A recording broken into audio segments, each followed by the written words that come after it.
Good evening, my wonderful, wonderful students and audience. This is Dr. Maya with another short episode on career success strategies. I wanted to talk tonight a little bit about a career success strategy that I have referenced before briefly. It's called discomfort tolerance. Discomfort tolerance is pretty much what those words imply: learning to become comfortable with discomfort.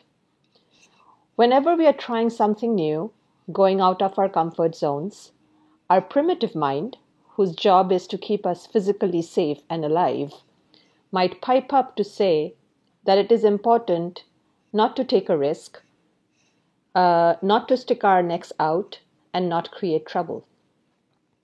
Taking action that to the primitive mind seems to be an unnecessary risk or one that might create discomfort makes it pretty upset, because risks can lead to vulnerability, and in the world of the primitive mind's biological survival mandate, even consequences like death.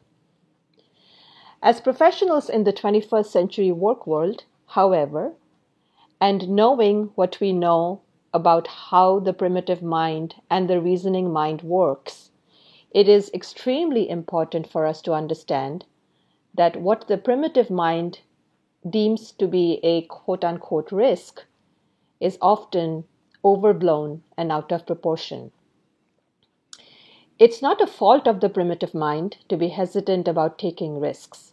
That is its only job, to ensure that the human it is in charge of does not engage in unhelpful behavior that leads to less than ideal consequences.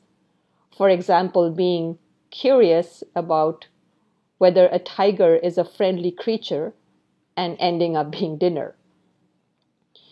We want to learn how to use our reasoning mind and our reasoning capacities to assess whether the action we are taking is really, truly, severely risky in terms of our very survival. Once we understand that the fear of the consequence of the supposedly risky behavior is out of proportion to the actual level of risk, then we are able to manage discomfort productively and free up emotional energy to take helpful action. Let's take an example. A candidate who is looking for jobs and applying for internships or jobs is sitting down to write a cover letter. The primitive mind does not like the discomfort of not knowing the outcome of this activity, and even more so knowing the pain that the failure to get an interview will bring for that individual. So the primitive mind goes into protection mode and discomfort avoidance mode and says, don't write it. It's too scary. You don't really know what to write. It's putting your neck out there. Why do something that is potentially painful? And why do something that we don't know will have a solid result? Instead, let's go watch a show on Netflix. I think many of my audience here is quite familiar with that situation. Emotional discomfort is not an easy thing for our primitive minds to manage. It is our reasoning minds that we need to call into action to conduct a risk assessment in those situations. The reasoning mind has the capacity to review the data that it has acquired from prior experience and come to the conclusion of whether the activity of writing a cover letter, even if it doesn't lead to an interview, is not really a risk to one's very existence. Once rational thinking is given a chance, it is then possible to tolerate the discomfort of not knowing the outcome and being afraid of the pain of a negative outcome, and still engage in the activity of writing the cover letter. And we all know the sheer joy we have of completing a task that was quote unquote scary for us. Discomfort tolerance, like any other career success skill, takes a lot of practice.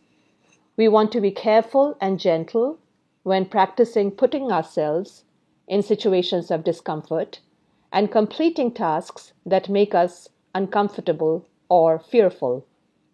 It is important to engage in discomfort tolerance intentionally, respectfully, gently, and repeatedly. Why is it important to engage in it repeatedly?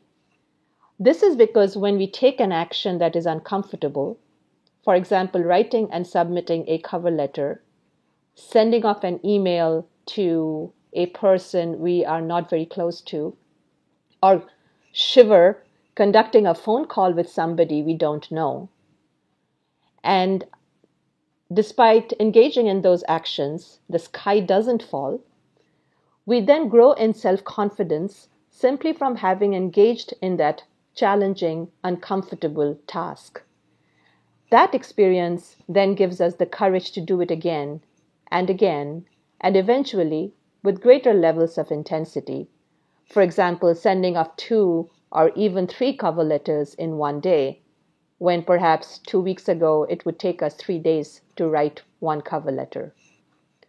Participating in an action repeatedly despite discomfort, irrespective of outcome, helps us grow in our skills, competencies, and self-confidence, because just the doing of the action means that we are retraining our minds, giving more strength to the reasonable mind, and providing data to both the reasonable mind and the primitive mind so that they can remember the next time that the activity, for example, of writing a cover letter or making a phone call, wasn't so risky after all.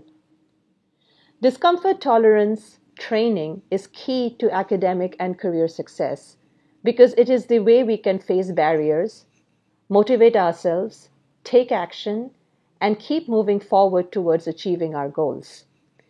It's not fun at the beginning, but as with most things, once we get the hang of it, practicing discomfort tolerance intentionally and regularly can take us a long way in being productive and having academic, career, and life satisfaction and success.